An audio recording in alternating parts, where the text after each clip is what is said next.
First, Ethiopian Prime Minister Abiy Ahmed won the Nobel Peace Prize in 2019 for ending a decades-long conflict with Eritrea and introducing long overdue reforms to his country. But after cracking down on protesters and dissolving his own ruling coalition, is Ethiopia under Abiy sliding back into repression and violent conflict? This week's headliner, close ally and advisor to the Ethiopian Prime Minister, Lencho Bati.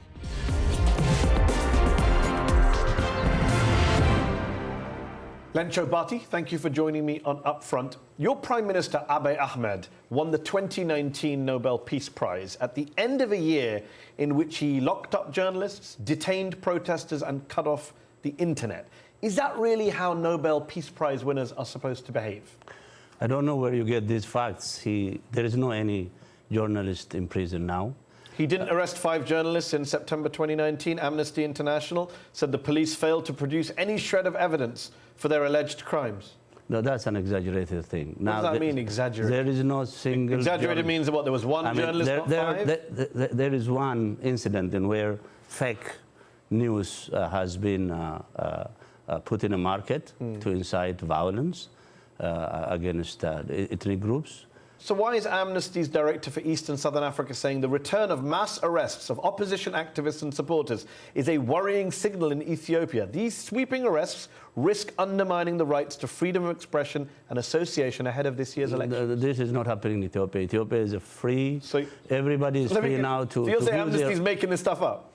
Well, I'm telling you, all the journalists are out of prison.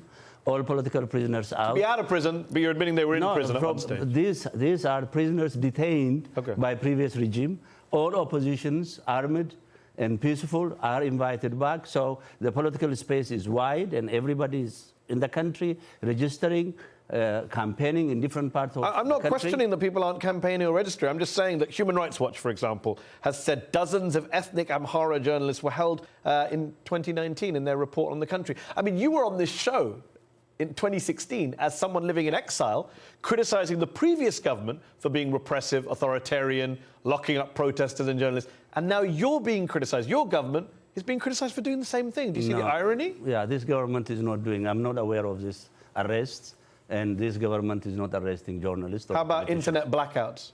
There is no any time internet was blocked. I mean, who should people believe? Well-known, well-respected human rights groups? Yeah, we need to do further investigation. But I think you do. I mean, first of all, the internet in the country is very, the service is very low. The coverage is very low.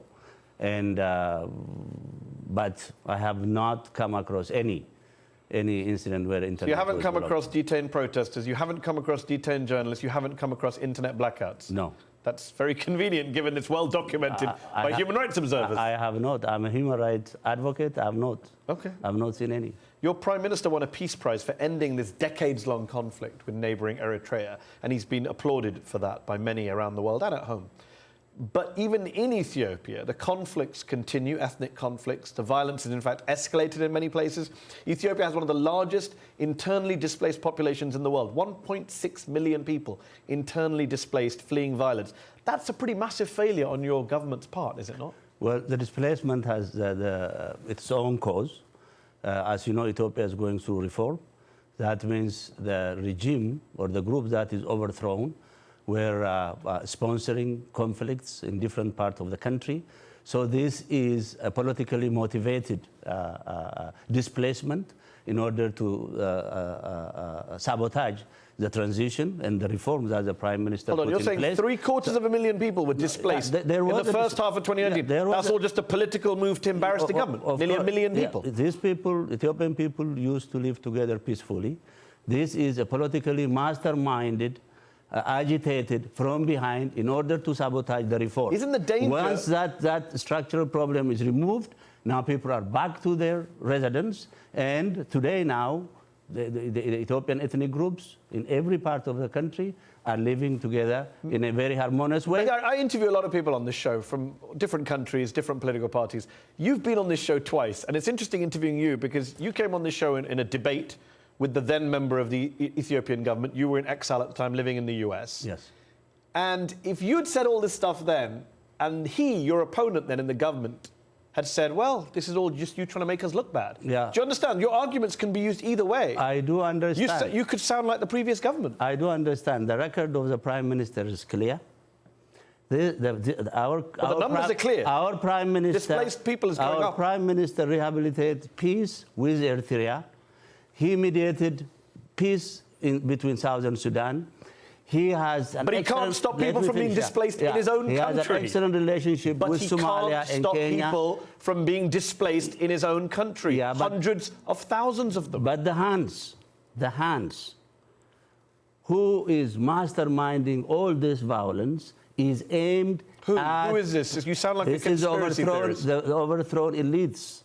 Okay, the people who were enjoying privilege for the last 27 years, they want to make sure this process is sabotaged. I mean, do you have any evidence So the Prime Minister is very patient. I mean, do you have any evidence for that? For example... What's your evidence for that?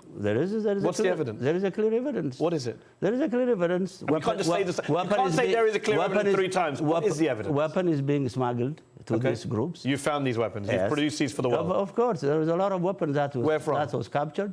They come through the borders, and money has been distributed in order to. This is all very vague, Lencho Bati. And an attempt on the life of the Prime Minister also was tried in Addis. So these people are leaving no stone unturned in order to prevent Ethiopia to transit into democracy. Your party came to power in 2018, and now your Prime Minister Abiy Ahmed is transforming Ethiopia's ethnic federal political system. Some would say without any real electoral mandate, he's dissolved the ruling coalition, he's set up this whole new party, the Prosperity Party, to which your own defense minister has come out and criticized and said there are many dangers to doing these big dramatic changes in a hurry right now. So why do it? Why all this upheaval? It was a natural process to come up with a party that is unified under one major shared goal. So it's a party decision, it's a member's decision, the Central Committee decision. Let me finish. Executive Committee decision. So it has been done through the party rules and regulations. So why did your defense minister say merging this party is not timely and there are many dangers? We are in a transition. This is borrowed time. It is not our time. We should focus on maintaining peace and stability. Why are you not focusing on peace and stability? Why are you doing these dangerous things according to your own defense minister? Peace and stability is a burning issue. There is no question about that. Okay? The Prime Minister liberalized the political space. All oppositions are invited in, including those who are in armed struggle. Those who are in prison were released. And now the political space is free. So there's no danger to any of them? This is not a dangerous move? Well, the changes in Ethiopia are very sweeping. Okay? We have to either, transit Ethiopia into democracy. Otherwise, there is no any other alternative. I understand, but we have a global audience watching this show. There is no any other alternative. I understand. Yeah. Our viewers around the world are watching the show. They see you, senior advisor to the Office of the Prime Minister, saying this is a good thing. And then they hear the defense minister of your government saying this is not a good thing. Who should they believe? Well, everybody is entitled to his opinion. Not really. He's in your government. You should really be singing from the same hymn sheet. Yeah, but what he said is, he's not opposing the goal, he's not opposing the process, but he's saying maybe things are going so fast. Okay, that is his opinion. The current Prime Minister, your boss, Abiy Ahmed, has been in power for less than 2 years. He was not elected directly to office. And in November, with just months before this upcoming general election in August, he approved all these big changes, this dissolution of the ruling coalition. Does he have a mandate to do any of this stuff? I mean, nobody elected him to do any of this stuff. The party, it is a party. This is but it affects the Ethiopian constitution, the federal structure. No, he has not. No. Ethiopian Federation state. He is not tampering with the federation. He's a federalist. The multinational federation is a constitutional order. What is being transformed, what is being rebranded is a party. Not and he has a mandate for that, you think? Has a mandate. Yeah, the members have a mandate, and the members are doing that through massive deliberation. Deliberation has been taking place within the party for a year. Lencho Bati, thanks for joining me on Upfront. Thank you so much. Thank you.